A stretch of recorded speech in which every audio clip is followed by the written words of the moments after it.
Dulu aku mau sharing ya. Dulu tuh aku sekolah pindah-pindah karena kerjaan orang tua aku tuh memang pindah-pindah gitu. Terus akhirnya waktu SMP tuh aku tinggal di kota kecil di Jawa Timur. Kebetulan aku sekolah di sekolah Katolik. Dan maklum ya, karena di Jawa Timur itu untuk agama Katolik maupun Kristen itu kan minoritas. Jadi kita tuh murid cuman sedikit banget waktu itu. Dan ceritanya itu dimulai dari aku kelas 3 SMP. Jadi karena murid kita sedikit dan juga sekolah waktu pada zaman itu nggak terlalu ada dana buat rekreasi, akhirnya diganti untuk acara retret. Kayaknya waktu itu tuh 1 bulan sebelumnya tuh diumumin bahwa kita nanti bakal ada retret. Tapi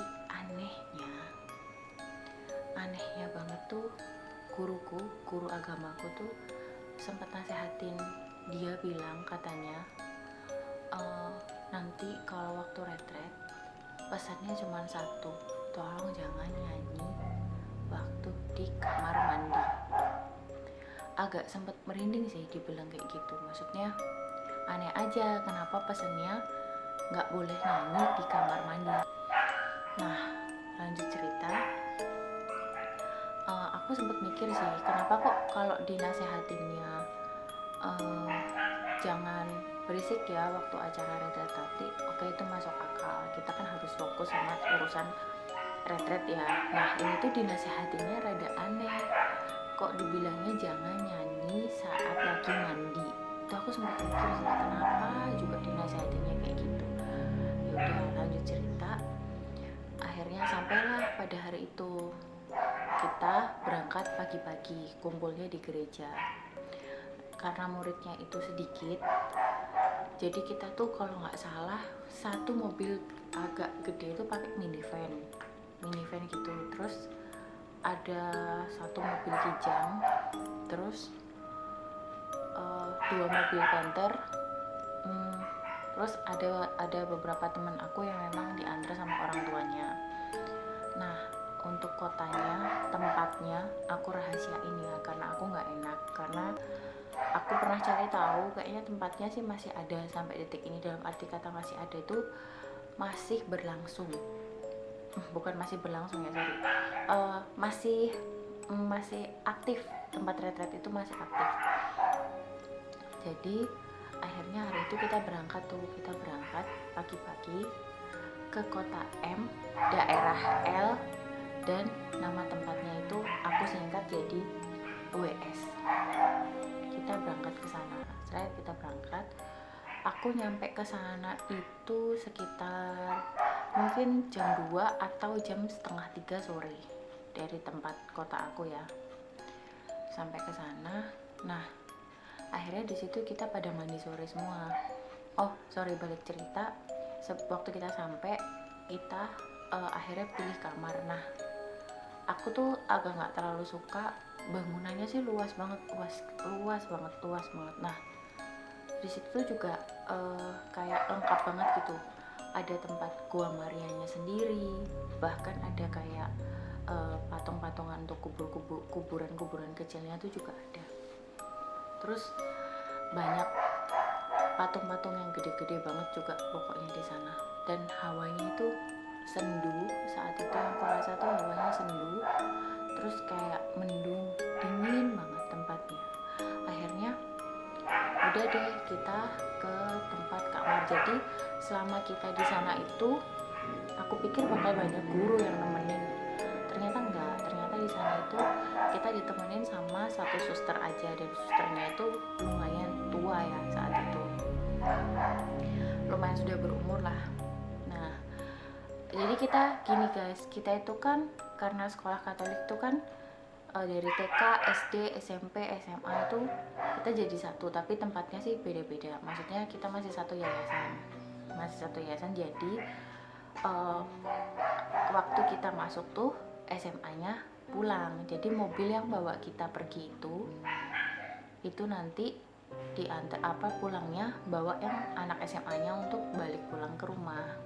Nah, aku balik cerita lagi ya, sorry agak lompat. Aku balik cerita lagi masalah di kamar itu. Jadi tuh ada satu pintu gede banget gitu, terus tempatnya kayak lorong. Itu semua tek itu kamar. Itu A sampai Z, dan ini juga A sampai Z. Jadi bener-bener tuh yang namanya banyak banget itu.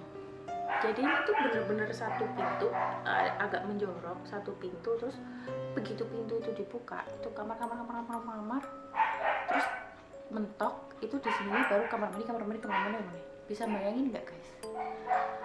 Aku di situ inget ya kata-kata guru agamaku waktu itu, dibilang katanya nggak boleh nyanyi waktu mandi. Dan aku mikir dong, even aku mau nyanyi teriak-teriak sekalipun nih, emang ada yang denger? Nggak bakalan ada. Paling yang denger teman-teman sendiri, ibarat kata tuh nggak akan ganggu acara ibadah sama sekali. Akhirnya itu kamar mandi juga banyak kan, kamar mandi gitu. Nah, di depan kamar mandinya ini ada wastafel stainless zaman dulu gitu. Satu kamar itu jatahnya satu kamar berdua. Ya udah, itu pun juga kamarnya nggak bisa milih, itu pun juga ditentuin sama gurunya siapa sama siapa. Aku lumayan agak senengnya karena aku dapet kamar yang kalau nggak salah itu di B atau enggak di C, jadi aku deket sama pintu utama keluar. Jadi kalau kalian bisa bayangin, itu pintu gede itu memang cuma satu jalan pintu untuk keluar. Jadi kalau ada yang tinggal di kamar Z pun ya berarti dari ujung sana buat langsung keluar ke depan itu lumayan jauh. Udah gitu kita semua mandi bersih lah buat nunggu. Ada satu teman aku yang mobilnya itu bannya pecah, jadi dia itu belum nyampe, dia tuh belum datang sama sekali waktu itu karena ban mobilnya pecah. Akhirnya lanjut cerita, kita sampai di acara retretnya itu semuanya berjalan lancar. Di situ ada satu romo ya, kalau aku bisa satu romo, tapi masih muda romonya, masih ya kira-kira romonya pada saat itu seusia aku, maksudnya seumuran aku sekarang lah. Nah, di situ tuh waktu malam itu kita nyanyi lah, acara apa segala macem. Terus sampai titik dimana HP itu diminta, katanya HP dikumpulin, ditaruh di dalam satu box, kita nggak boleh sama sekali pegang HP. Aku rada mikir ya, karena mamahku tuh tipenya worry banget sama anaknya, dan aku kepikiran kalau mamah ngontak atau mama pengen ngontak aku tuh gimana caranya, secara HP aku juga ditahan kan. Akhirnya romonya ngasih tahu ke kita, sebelum HP itu ditaruh kita boleh deh kontak orang tua buat nginfoin kalau ini HP nggak boleh beroperasi selama masa retret. Ya udah, dengan berat hati dong, nggak enak banget kan nggak pegang HP. Akhirnya aku kontak mama, kasih tahu kalau selama aku belum cerita ya kalau retretnya itu 3 hari 2 malam. Jadi selama 3 hari 2 malam tuh nggak ada kontak sama keluarga, apalagi kita perjalanan keluar kota dan waktu itu masih SMP pula. Ya udah, akhirnya HP dikumpulin satu kotak dan dikunci. Lanjut cerita, hari itu nggak ada apa-apa sama sekali. Malam itu nggak ada masalah, cuman aku mutusin untuk nggak tidur berdua doang. Aku lari ke tempat sahabat aku buat kita tidur rame-ramean. Jadi waktu malam pertama pun kita udah tidurnya berempat. Nah, selama acara masa retret itu kan, jadi berarti acaranya itu malam kan, terus tidur, terus habis gitu kita makan pagi, habis gitu kita makan siang. Nah, selama kita makan pagi dan makan siang, aku yang baru sadar tuh waktu makan siang. Jadi di sana itu tempatnya kayak sekotak, bener dia tuh luas banget. Jadi kamar ya ada kotak sendiri, udah pintu, terus lorong itu kamar kayak bener-bener tertutup. Begitupun ruang makan tuh ada satu tempat sendiri, emang sih kaca, tapi itu ditutup sama gorden. Dan anehnya aku selama di sana nggak pernah yang namanya ketemu orang yang bersih-bersih di situ. Aku nggak pernah ketemu orang yang bersih-bersih di situ. Bersih-bersih lah, nyiapin makan lah, atau ketemu pelayan lah. Kalau disebut itu bruder ya, aku nggak pernah ketemu bruder sama sekali di sana. Dan aku aneh. Jadi pintu makan, ruang makannya itu selalu ditutup.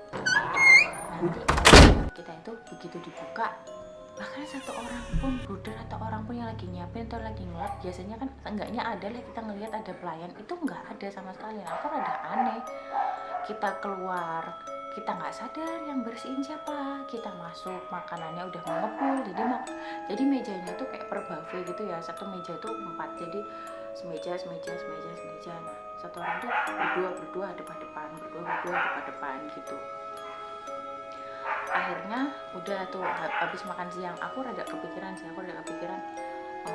aneh ya, tempat segede kayak gini kok cuman ada Romo sama susternya kita. Akhirnya sore itu, jadi habis makan siang kita tuh ada acara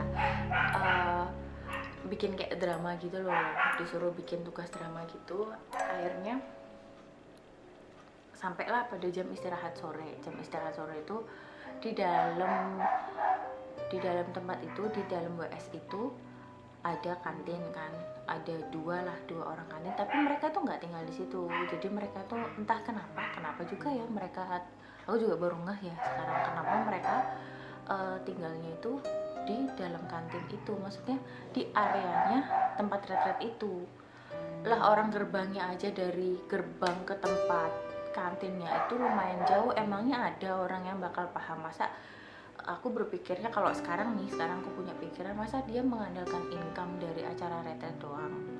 Apakah orang retretnya itu banyak?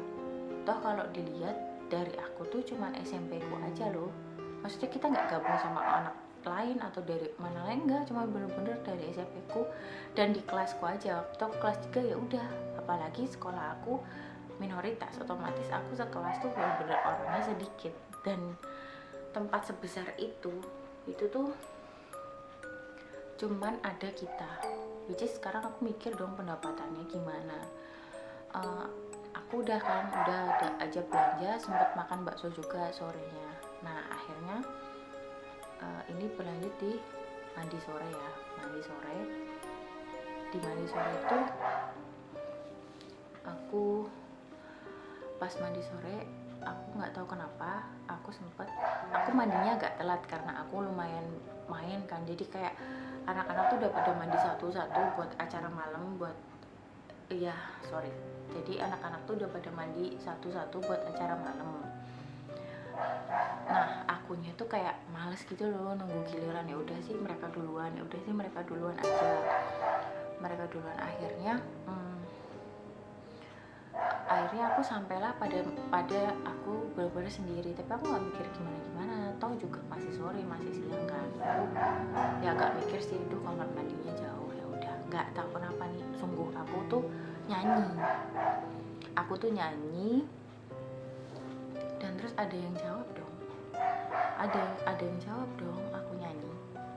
Tahu nggak lagunya Krisdayanti apa kalau nggak salah tuh, sumpah aku nyanyi itu yang apalah maumu kasih, kau pilih diriku di dalam hidupmu, ya lagunya yang itu. Nah itu sorry ya guys kalau suaraku jelek, aku penyanyi kamar mandi. Nah jadi aku tuh mikir lah, kok lagu itu dilanjutin nyanyinya. Nah aku sempet tahu kalau yang belum mandi itu cuman aku sama satu orang temanku, namanya tuh Lita. Nah aku tuh mikir gini, oh Lita nyaut nyanyinya aku. Habis gitu udah kan, aku udah keluar mandi, terus aku gini, Lit, aku gedor kamar mandi yang persis di sebelah aku. Nah ternyata Lita nggak ada di situ. Wah aku malah deg-degan nggak karu-karuan kan. Aku ke sebelah yang aku mandi itu di antara segitu banyak kamar mandi. Aku pilih mandi di tengah. Jadi aku cek Lita di sini nggak ada, cek Lita di situ nggak ada. Akhirnya tapi ada suara orang jebur-jebur. Akhirnya aku, Lit kamu di mana? Ternyata dia tuh ada beberapa ya, aku lupa pastinya berapa. Pokoknya itu tuh ada space agak banyak, baru itu Lita mandinya di situ. Dan aku sempet gedor kan, Lit, kamu tadi ikutan aku nyanyi? Hah? Enggak, dia bilang gitu. jangan bohong, aku bilang beneran aku nggak ikutan nyanyi, emang kamu nyanyi? Dia, duh makin nggak enak ya. Aku saking takutnya aku ninggalin Lita sih, aku saking takut banget. Aku bilang udah dulu ya, aku ke kamar. Tapi emang kita nggak janjian buat saling tunggu ya. Akhirnya aku ke kamar buruan ganti pakaian buat nyambut makan malam dulu sebelum acara. Jadi sekitar makan malamnya itu sekitar jam 5:30 lah.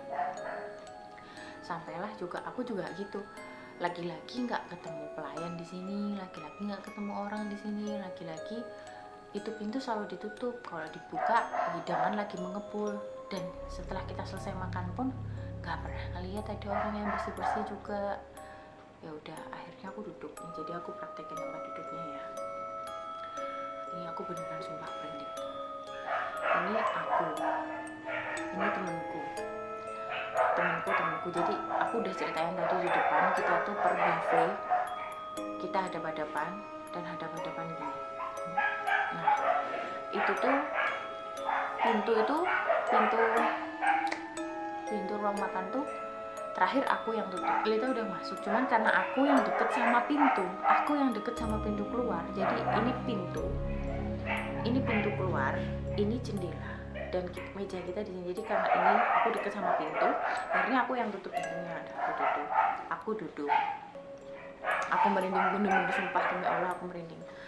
Nah akhirnya lewatlah temanku. Maaf bukan maksud apa-apa, temanku ini dia itu ada cacat fisik. Jadi waktu kecil, waktu bayi, aku sempat tanya dia tuh sebenarnya terlahir dengan kondisi yang normal. Aku nggak tahu ya apa sebutannya. Cuman karena waktu kecil dia sempat kena step, akhirnya dia tuh agak tremor gitu, badannya tuh nggak bisa diem. Jadi dia selalu gerak dan aku tahu banget ya, karena kan dia temen aku udah lama. Jadi aku tahu banget, apal banget gerak-gerakannya dia itu, aku apal banget. Dan dia itu di luar, jadi ini kan jendela, ini kan pintu jendela, terus spasi tembok jendela gitu. Nah temenku ini dia lewat sambil kayak gitu, bahasa tubuh kalau dia lagi turun tangga, jadi kayak turun tangga kayak gitu. Terus aku kan gini berdua ini aku di sini nih, aku tanya sama temanku yang di sini, Dewi, aku tanya, loh kok Kelvin dia belum masuk? Aku bilang gitu, loh kok Kelvin dia belum masuk ke ini, kenapa dia masih ada di luar, kenapa dia nggak makan?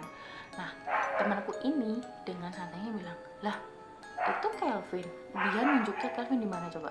Jadi ini satu meja buffet, Kelvin di sebelah meja buffetnya lagi. Jadi kan begini, ini aku, ini temanku yang aku ajak ngomong, dan Kelvin tuh duduk di sini dong. Jadi begini dan Kelvin di sini. Nggak tahu ya guys, kalian paham apa enggak? Pokoknya itu meja, ini meja berdua. Nah, jadi gambarannya aku sama Kelvin itu dari jarak jauh, beda satu meja doang. Jajaran ya mejanya, bukan spasi meja lagi, bukan, jajaran mejanya di sini. Ini Kelvin. Aku bener-bener sumpah, aku ketenangan banget. Aku yakin banget yang lewat itu Kelvin. Nah yang lewat itu pakai kaos merah. Sedangkan waktu temanku Dewi bilang, dia dengan santainya noleh ke belakang, lah itu Kelvin kok, dia bilang gitu. Lah Kelvin sendiri, otomatis aku ngeliat Kelvin gini kan. Nah Kelvin tuh kayak orang nanya apa, lah Kelvin yang lagi aku lihat, Kelvin yang asli tuh dia pakai kaos putih. Aku sempet di situ mikir, aku deg-degan setengah mati, bener aku sumpah deg-degan setengah mati. Aku mikir gini, loh mungkin aku salah lihat apa gimana ya, aku bilang gitu. Cuman kan teman aku ini juga bener-bener maksudnya tuh untuk bisa dibilang oh mungkin salah orang, oh mungkin mirip itu, kayaknya susah. Karena satu, bukan aku bermaksud, bener-bener bukan aku bermaksud, cuman Kelvin tuh spesial. Dan lagi waktu itu Kelvin juga kan orang luar, yang maksudnya kulitnya itu agak sedikit gelap, dengan perawakannya yang aku hafal sekali karena Kelvin juga lumayan deket sama aku. Terus aku mikir kok kayak enggak ya, kok kayak bukan, kok kayak enggak salah, maksudnya kayak apa yang aku lihat itu benar, kalau itu Kelvin. Lah kok Kelvin ini pakai baju putih dan dia udah ada di dalam. Akhirnya aku lagi bengong, aku bener-bener lagi bengong dan shock. Aku maunya positif thinking, aku maunya mikir mungkin aku salah, walaupun aku tahu aku bohongin diriku. Sebenarnya aku gimana caranya kebanyakan rasa enggak lah, itu cuma itu salah. Akhirnya pas aku lagi toleh kanan toleh kiri gini bingung. Nah jadi di mejaku meja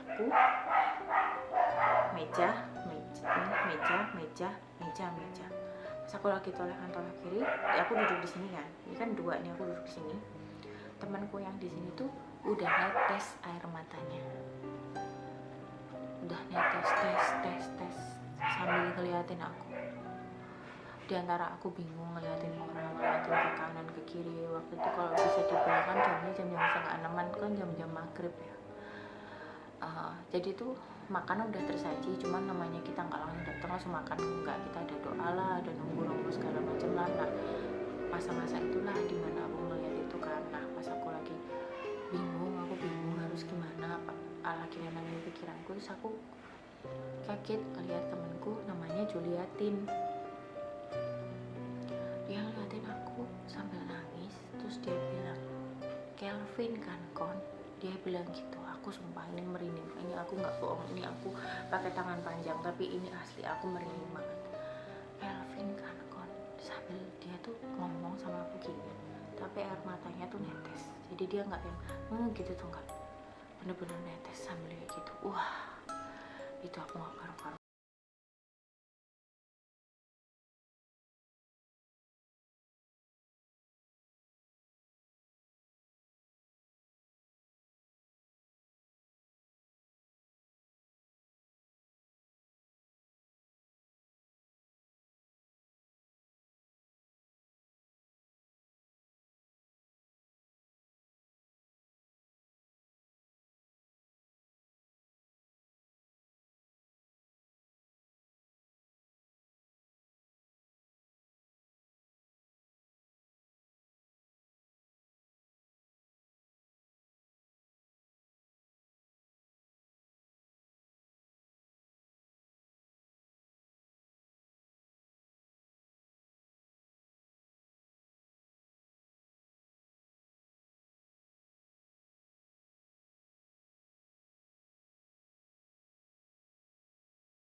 Romo saya mau bicara.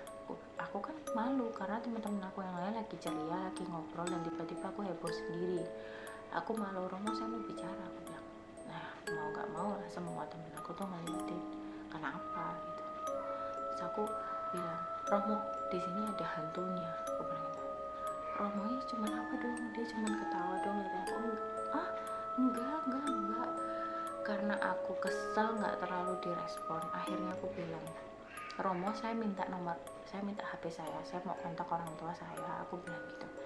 Akhirnya disitu Romo baru notice aku, dia baru kayak mikir, oh iya ini apa namanya, ini anak udah nggak main-main nih gitu. Akhirnya aku digandeng sama Romo, dibawa keluar dari ruang makan, ditenangin sama dia. Terus dia sambil ketawa dan dia bilang gini sama aku, nggak apa-apa, tenang aja, itu brother kok. Brother itu artinya pelayan ya. Nggak apa-apa, itu brother kok, brother. Nah aku tuh sempat mikir, mungkin bisa jadi fisiknya sama kayak Kelvin. Tapi kalau aku sampai salah lihat dan mengira Kelvin itu adalah salah satu temanku juga, itu nggak sama sekali. Karena Kelvin itu berbeda. Kelvin itu istimewa dan aku kenal baik dengan dia sampai aku hafal banget lah, dari mau segi belakang doang, mau segi mana itu aku udah kenal banget sama Kelvin. Tapi aku juga berharap kalau memang itu tuh brother. Akhirnya sampailah kita agak lumayan jauh loh jalannya waktu itu, dari ruang makan yang segini gedenya, bayangin kita masih ngelewatin ruangan-ruangan lain yang entah tertutup gimana, jadi kayak panjang gitu.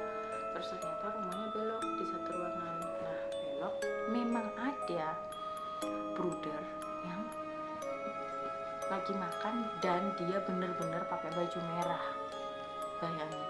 Jadi kayak Romo bahagia banget, tuh kan bajunya merah gitu. Nah, akhirnya apa, aku terus kagetnya karena bruder yang dia maksud itu tinggi gede, rambutnya keriting, pakai topi warna abu-abu. Beda banget sama temanku itu kurus, kulitnya gelap, rambutnya cepak, dan nggak pernah pakai topi rajut kayak gitu yang serobokan gitu, itu nggak pernah. Dan brudernya tuh lagi bener-bener lagi makan.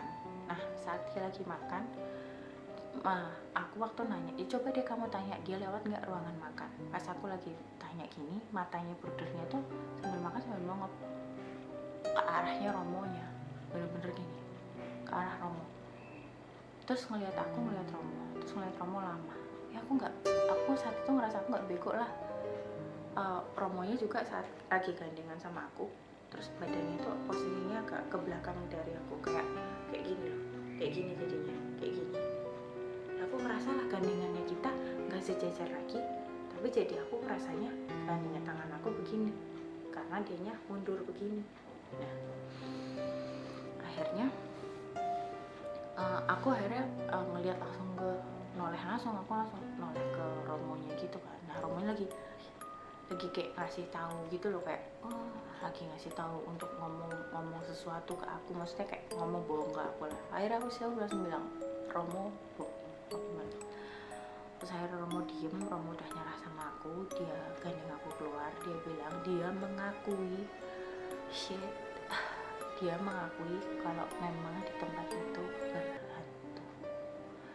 Jadi pada saat dia pindah dan ditempatkan di tempat itu pun, Romo itu banyak gangguan.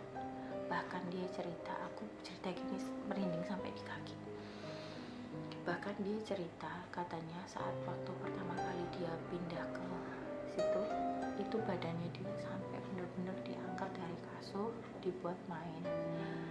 Saat itu sih kayak orang nggak percaya ya kalau hal itu bisa terjadi, tapi kalau aku lihat lagi bisa sih. Kalau kalian tahu tempatnya dan kalian datengin tempatnya itu, kalian pasti yakin kalau emang itu benar. Jadi bener-bener aku bener-bener speechless. Dan setelah kejadian aku itu dan Romo menenangkan, Romo bilang, iya mungkin kamu punya talenta indera keenam ya, mungkin kamu bisa melihat hal seperti itu. Aku nangis waktu saat itu, aku belum nangis. Terus aku bilang, Romo, saya nggak mau punya kekuatan itu. Terus dia bilang, nggak bisa, itu sudah gift dari yang di atas, itu sudah gift dari Tuhan. Kamu nggak bisa buat menangkal atau apa, kamu harus mensyukuri apapun talenta yang Tuhan berikan kepada kamu. Aku bener-bener kayak ngerasa shock banget ngomong gitu. Menurut aku saat itu tuh nggak menghibur ya, tapi menurut aku bikin aku tambah ketakutan. Terus setelah dari kejadiannya aku, teman aku pingsan, yang pingsan 2 orang di malam itu. Jadi bener-bener malam itu tuh mencekamnya luar biasa, yang saking parahnya lagi ya, karena aku terlalu banyak ngomong sama Romo.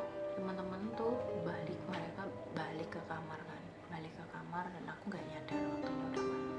Akhirnya aku masuk kamar, satu kamar tuh aku berempat.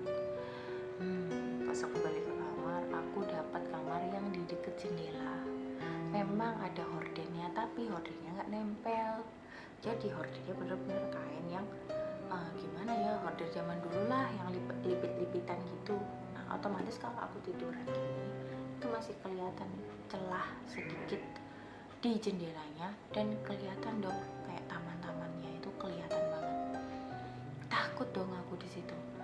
Aduh, aku nutupinnya gimana, sementara teman-teman aku yang lain udah pulas tidurnya, mau ganggu mereka, mau minta tolong mereka temenin juga aku kan takut.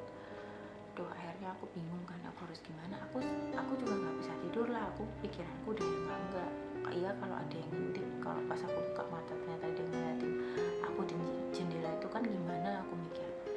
Akhirnya kamu tahu nggak guys, di sela-sela ketakutan aku punya akal. Akhirnya aku tutuplah, aku nggak punya isolasi. Di saat itu juga suster aku sudah berumur dan cuma satu ngurusin kita semua, nggak anak-anak cewek, nggak anak-anak yang cowok. Akhirnya karena aku kemana-mana selalu sanggup pembalut, ya ini jangan ditiru ya, tapi ini bukan di tempat sucinya ya, jadi ini tuh sudah kembali di kamar tempat kita nginep. Dan saat itu benar-benar aku nggak bisa bohong ya guys, di saat itu benar-benar mencekam. Kalau aku ingat sekarang aku ngerasanya agak lucu sih, maksudnya kenapa kok aku sampai punya ide ke sana. Cuman kalau dipikir lagi dulu itu segimana caranya itu aku bisa nutup itu jendela. Jadi tahu apa? Aku pakai pembalut dong. Aku kan memang tipikal orang yang paling suka pakai pembalut tuh ukurannya panjang, kayak ngerasa lebih nyaman aja. Jadi pembalut aku lepas, terus aku tempel di antara gorden sama tembok, seret aku tempel semua. Udah dari situ aku baru bisa tidur karena aku udah gak kelihatan lagi jendela yang ngeliatin, yang gak terlalu rapat yang ngeliatin luar. Akhirnya pagi-pagi suster datang dong ke kamar aku langsung berdiri kaget dan nutup pintu semua, membalut.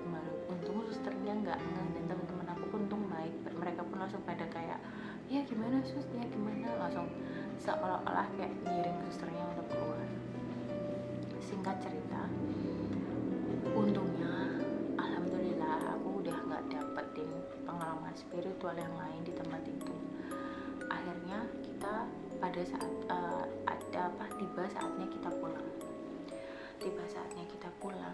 Tahu nggak, di awal yang kantin yang aku ceritain itu dengan santainya, waktu kita pulang kan kayak waktu kita pulang aku lupa itu kita happy dong, karena kayak yang aku cerita di awal kan, waktu aku datang itu yang tim SMA pulang, jadi saat aku datang mobilnya itu dipakai pulang anak SMA. Begitupun sebaliknya, saat aku mau pulang tim SD dong yang datang. Mereka datang kan kecil-kecil lucu-lucu kelas 6 gitu. Aku berpikir, kasihan juga ya mereka nggak tahu loh kalau tempat ini itu ternyata berhantu. Akhirnya waktu aku jajan di kantin sembari nunggu mobil lah, mungkin sopirnya istirahat atau gimana, jadi suster nggak nyuruh kita buat berangkat dulu, kita nunggu di luar tapi kita udah packing barang, kita beli jajan. Dengan santainya mbak kantin bilang gini, gimana, udah ada pengalaman apa di dalam?